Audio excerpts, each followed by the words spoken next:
Inspections, and today I just wanted to show one method of getting hot water to the furthest fixture away from the house, away from the water source itself.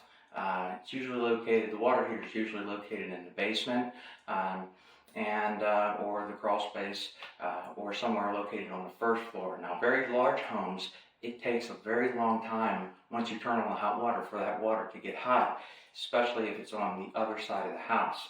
Now, what we got here is a mixing valve. This is a Watts mixing valve, which is what you see right here. It has the hot water, which is under pressure, okay, and the cold water, same right here.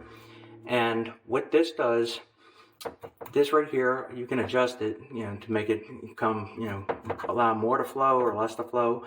But with this open, even when you use cold water, such as flushing the toilets, like you normally would, throughout the day, running hot water or cold water, when you turn on the cold water, just say you flush a toilet anywhere in the home, what that does, it lowers the pressure on the cold water side.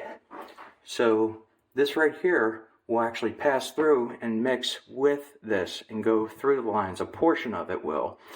So that's continuously allowing this mixing valve to replenish this hot water line, which is the furthest away, usually in the master bedroom, from the water heater itself.